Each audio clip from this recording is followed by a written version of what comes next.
गणेशाय नमः. अध्याय 9. श्री महाकालानं पुरुषोत्तमाने. 8व्या अध्यायाच्या शेवटी सुदेवाने श्रीहरीला प्रश्न केला की माझा मृत पुत्र कसा उठला, त्याचे कारण सांगावे. तेव्हा श्रीहरी म्हणाले की तू जे केले ते कोणीच केलेलं नाही, ते तू स्वतः जाणतही नाहीस, परंतु मी ब्रह्मांडेश त्यामुळे संतुष्ट झालो. माझा जो अतिउत्तम आवडता पुरुषोत्तम मास त्याची सेवा तू उत्तम रीतीने केली आहे. तुझ्या मृतपुत्राच्या शोकात तुम्ही दोघांनी खाणेपिणे वर्ज केले आणि 1 महिना काढला. तो पुरुषोत्तम मासात 1 दिवस जरी उपवास करतात त्याच्या पापाचे क्षालन आम्ही करतो. तो वैकुंठात विमानात बसून जातो. तुझ्याकडून तर अति अद्भुत असे काम घडले. तुम्हाला अकाली पावसामुळे स्नानही घडले. वरचे जे पाणी येते त्याचं स्नान केलं तर गंगे स्नानाचं पुण्य मिळते. 1 जरी उपवास केला, यांना तर पूर्ण महिन्याभराचा उपवास घडला. पूर्ण महिनाभर स्नानही घडलं गंगेचं. तुझ्याकडून हा अद्भुत असे काम घडले. तुम्हाला अकाली पावसामुळे स्नान घडले. स्नान उपवास दोन्ही गोष्टी झाल्या. त्यामुळे पुरुषोत्तमाची सेवा अशी उत्तम झाली, अतिउत्तम झाली. हे सर्वात उत्तम असे साधन तुझ्याशिवाय कोण बरे करू शकेल. वेदोक्त साधनापेक्षा हे महान आहे.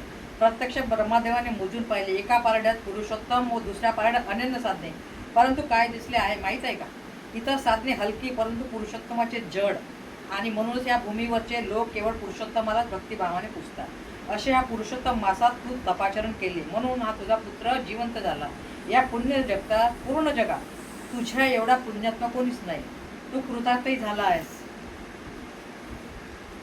जे लोक मानव जन्मात येऊन पुरुषोत्तम मासा स्नान दान इत्यादी सत्कर्म करत नाही ते लोक अधम होतात. त्यांना जन्मोजन्मी दारिद्र्य व दुःखच भोगावी लागतात.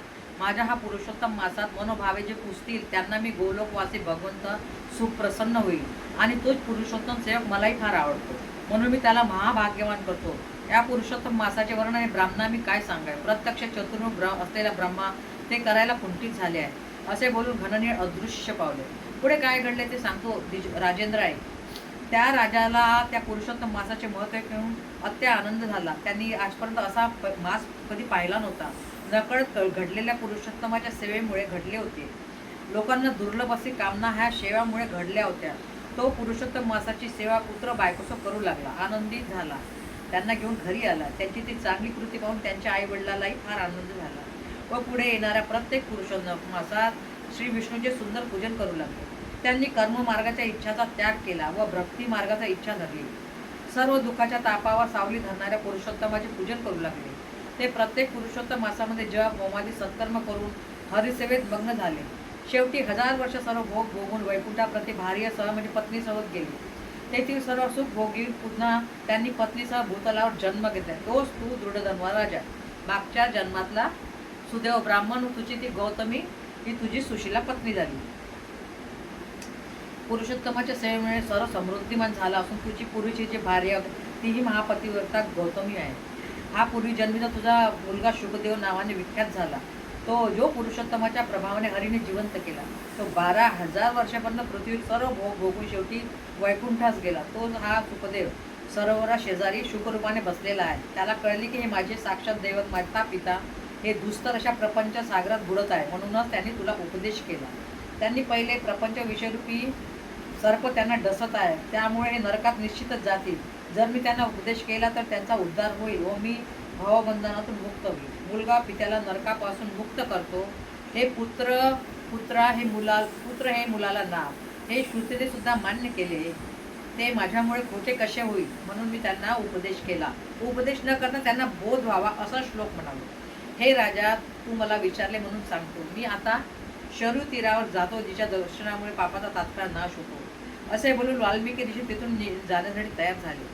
व तेव्हा राजा म्हणाला की ऋषीवर्य, आपण जो मला पुरुषोत्तमाचा महिमा सांगितला, त्याची कथा सांगितली, त्या मासात काय करावे, त्यांची सेवा कशी करावी हे सांगावे. कोणाची पूजा करावी, कोणते दान द्यावे, कोणते सत्कर्म करावे यांचा विधी सांगावा. जगात तुमच्यासारखे मुनी महंत लोकांच्या कल्याणासाठी संचार करत असतात, तेव्हा परोपकारासाठी आपण मला विस्तार करून सांगावे. तेव्हा ऋषी म्हणाले, हे राजेंद्र, तू जो हा प्रश्न केला तोच प्रश्न पहिले रमेने हरीला केला. रमा म्हणजे लक्ष्मी, लक्ष्मीने नारायणच केला. मोठ्या आनंदाने विचारला होता. हरीने रमेला जे सांगितले तेच मी तुला सांगतो. एकदा वैकुंठ विहारी आपल्या मंदिरात सुखाने बसले असता क्षीरसागराची कन्या लक्ष्मी हात जोडून विनू लागली की हे वैकुंठनाथा, मी तुमची बायको म्हणून तुमच्या चरणी वंदन करून तुम्हाला प्रश्न विचारते. तरी आपण प्रसन्न चित्ताने माझ्या प्रश्नाचे समाधान करावे.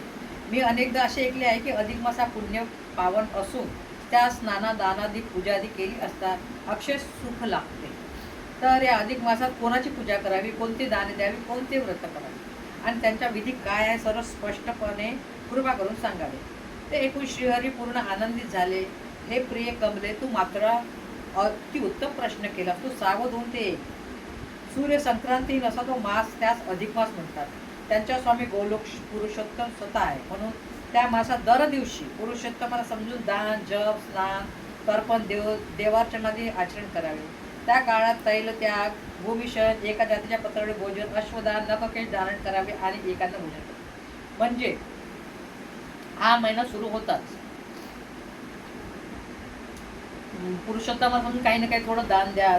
दर तुम्हाला स्नान, दान, तपार्चन, देवार्चन, जप, त्यात कोणी कोणी तेल त्याग करतात, उकडलेलेच अन्न खातात, म्हणजे नियम आहे. कोणी एकान्नच खातात, तर जसं गव्हाचंच अन्न 1 महिना खातील, कोणी तांदळाचंच खातात, एक हा असाही नियम करतात. कोणी जमिनीवर झोपतात महिनाभर, असाही नियम करतात. कोणी महिनाभर नख केश नाही कापत, हाही नियम करतात. हा श्रावण महिना सुद्धा करतात, तसा अधिक मासा सुद्धा करतात. कोणी पत्रावळीवर जेवतात महिनाभर, ताटात न जेवतात. एकान्न भोजन म्हणजे एक अन्न, गव्हाचं किंवा तांदूळ. दीपदान करावे रोज, ज्यांनी जसं जमेल तसं. ब्राह्मण जोडप्यास जेवण, पायात जोडानं घालतात धान्य, म्हणजे कोणी मंदिरात जातील तर जोडानं घालतात जाता, हा एक नियम करतात. नियम अवंग्य धात्रीसना नियमाने करावे.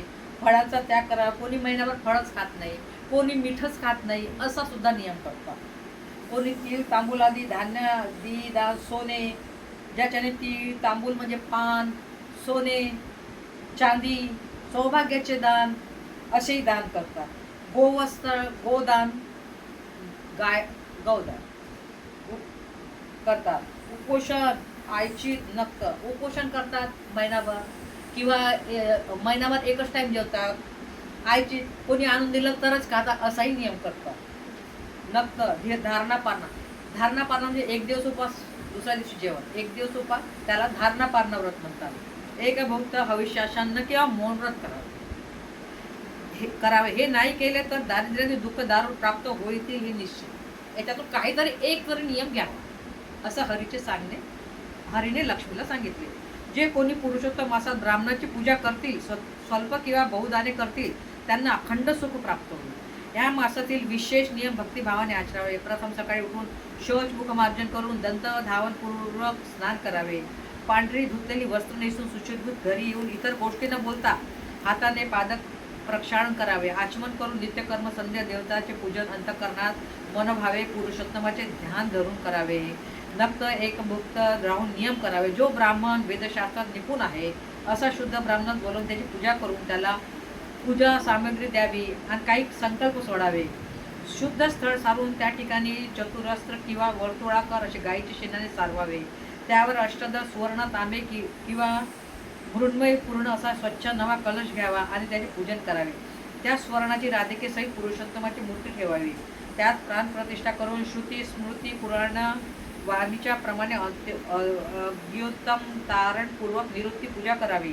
नंतर भगवान मूर्तीचे शुद्ध अंतःकरणात ध्यान करून नाना मंत्रांनी सर्व उपचारासह पूजन करावे. हरीने पूजेचे प्रकार सांगितले आहे. तसा पूजा प्रकार फार मोठा आहे, विविध सांगितला, परंतु ग्रंथ विस्तारामुळे तो थांबून पुढील कथा सांगतो, तरी श्रोत्याने क्षमा करावी.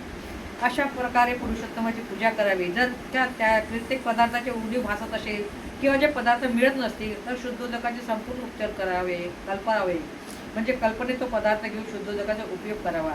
यश स्मृती मंत्र म्हणून जे आहे ते पूर्ण करा. आता इतकं जे मी सांगितलं, हरी म्हणत आहे ना तुला, ते एखाद्याने जमणार नाही. हे राजोपचार पूजा आहे. तर ज्याला वाटते की असं आपल्याकडून घडावं, तर त्याने कल्पनेत सुद्धा असा विचार करून पाणी शुद्ध उदक ते घेऊन कल्पनेत म्हटलं की देवा स्वर्ण अर्पण, तर त्याचं सुवर्णाचं त्याला दानाचं पुण्य मिळेल. इतकं या महिन्याचं आहे. तो शुद्ध उदकाने आपलं मनोरथ सिद्ध करू शकतो. हे हरीने लक्ष्मी सांगितलं. ती वस्तू मिळत नाही तर त्याला म्हणजे त्या वस्तूच मिळायला पाहिजे असं काही. तो शुद्ध जळाने सुद्धा आपले मनोरथ पूर्ण करू शकतो. पुरुषोत्तमाच्या प्रत्येक प्रीत्यर्थ त्यांच्याजवळ अखंड मालवर तुपाचा दिवा लावा. त्यामुळे सर्वच गोष्टी लावा. नंतर पूजा झाल्यावर नमो पुरुषोत्तमा या 7 श्लोकाचा पाठ करावा.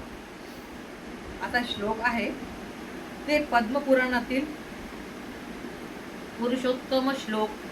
नमो पुरुषोत्तमाय नमस्ते विश्वभावा नमस्ते ऋषिकेश महापुरुष पूर्वजाय एनेदमखिल जात यत्र सर्व प्रतिष्ठितम लयश्यमेशी यत्र तम त प्रपन्न शिवी केशवम. याच्यात माझ्यानं काही चुकही होऊ शकते. परेश परमानंद परात्पर प्रभू चिद्रूपाश्ची परज्ञेय समे कृष्ण प्रसिद्धतु कृष्ण कमल पत्राक्ष राम रघुकुल द्वम नृसिंह वामन विष्णू स्मरण यात्री परागती वासुदेव वराहव कंस केशी निषिदुनम पुराण पुरुष यज्ञ पुरुषम प्राणतस्मः अनादि निधन देव शंख चक्र गदाधरम त्रिविक्रम हलधर प्रणतस्मी सनातनम.